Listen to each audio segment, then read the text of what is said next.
Welcome to 1 minute series of Padhaku Log channel. आज की इस वीडियो में हम बात करेंगे सेपरेट लीगल एंटिटी के बारे में। आइए समझते हैं। देखिए, सोल प्रोप्राइटरशिप में तो कैसा होता है ना कि एक सिंगल ऑनर होता है, एक सिंगल मालिक होता है जो पूरे बिजनेस को रन कर रहा होता है। प्रॉपर्टीज ओन करनी होती है तो अपने नाम पे करता है, लोन लेना होता है तो खुद के नाम पे लेता है, कॉन्ट्रैक्ट करना होता है तो खुद के नाम पे करता है। लेकिन कंपनी के केस में क्या होता है, स्पेशली प्राइवेट कंपनी के केस में देखें तो 200 लोग तक यहां पे ऑनर्स बन सकते हैं, मेंबर्स बन सकते हैं, शेयर होल्डर्स बन सकते हैं। और वहीं पे अगर हम पब्लिक कंपनी के केस की बात करें तो वहां पे तो कोई लिमिट ही नहीं है ऑनर्स की उस पे। तो मतलब कितने भी लोग चाहे तो एक कंपनी के मालिक बन सकते हैं। ऐसे में अगर कंपनी कभी भी कॉन्ट्रैक्ट करने के बारे में सोचे या प्रॉपर्टी ऑन करने के बारे में सोचे, लोन लेने के बारे में सोचे, तो ये सारे शेयर होल्डर्स तो आपस में लड़ भिड़ जाएंगे कि बताओ प्रॉपर्टी के पेपर्स पे नाम किसका आएगा। और अगर सबका नाम आएगा तो अगर एक इंसान ने अपने शेयर्स बेच दिए किसी और इंसान को तो बार बार क्या नाम चेंज करते रहेंगे हम पेपर्स पे। ये एक बहुत बड़ी प्रॉब्लम थी।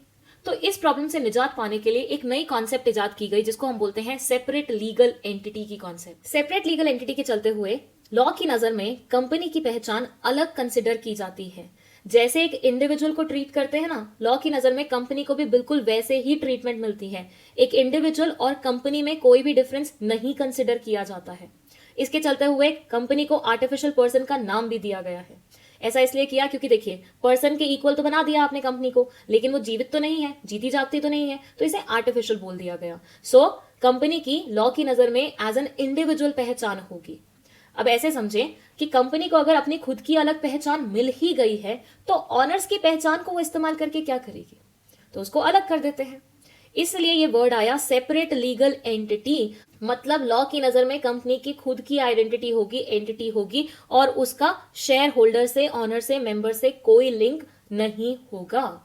इन लोगों के बीच में एक दीवार खड़ी होगी जिसको हम सेपरेट लीगल एंटिटी का नाम दे देते हैं। अब अगर आप पूछ रहे हैं कि इससे फर्क क्या पड़ेगा, तो फर्क बस इतना सा पड़ेगा कि आज की डेट में अगर कंपनी चाहे प्रॉपर्टी खरीदना तो पेपर्स पे कंपनी अपना खुद का नाम इस्तेमाल करेगी, खुद का नाम लिखेगी और किसी का नहीं लिखेगी। और वो प्रॉपर्टी बिलोंग भी कंपनी से ही करेगी, उसके मेंबर से नहीं करेगी। ये कोई पार्टनरशिप फर्म का केस नहीं चल रहा, फर्म ने प्रॉपर्टी खरीदी तो वो पार्टनर्स की प्रॉपर्टी बन गई, नहीं। यहाँ पे प्रॉपर्टी अगर कंपनी ने खरीदी है तो ये कंपनी की प्रॉपर्टी कहलाई जाएगी। कंपनी का मन हो रहा है किसी पे केस करने का तो वो खुद के नाम से केस करेगी। फॉर एग्जाम्पल XYZ के अगेंस्ट केस करना था तो यहाँ पे केस बनेगा Dabbu private limited versus XYZ। Loan लेना है बैंक से तो खुद के नाम पे लेगी और वो चुकाना भी वापस इसी को ही होगा, मालिकों को नहीं होगा। अगर ये किसी के साथ कॉन्ट्रैक्ट करती है तो खुद के नाम पे ही करेगी और खुद ही उसकी सारी ऑब्लिगेशंस को फुलफिल करना होगा। सो ये है कॉन्सेप्ट सेपरेट लीगल एंटिटी की।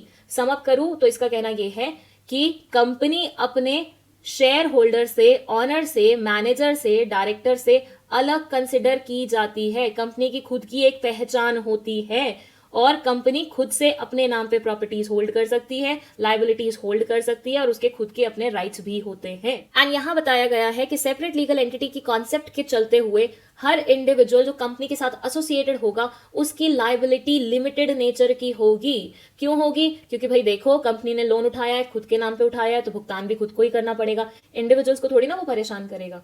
तो इंडिविजुअल्स को यहाँ पे थोड़ा सा फायदा हो जाता है इसके चलते हुए। आई होप ये वीडियो आपको बहुत अच्छे तरीके से समझ में आई है। कम समय में ज्यादा ज्ञान की बातें जानने के लिए चैनल को सब्सक्राइब करें। Thank you so much.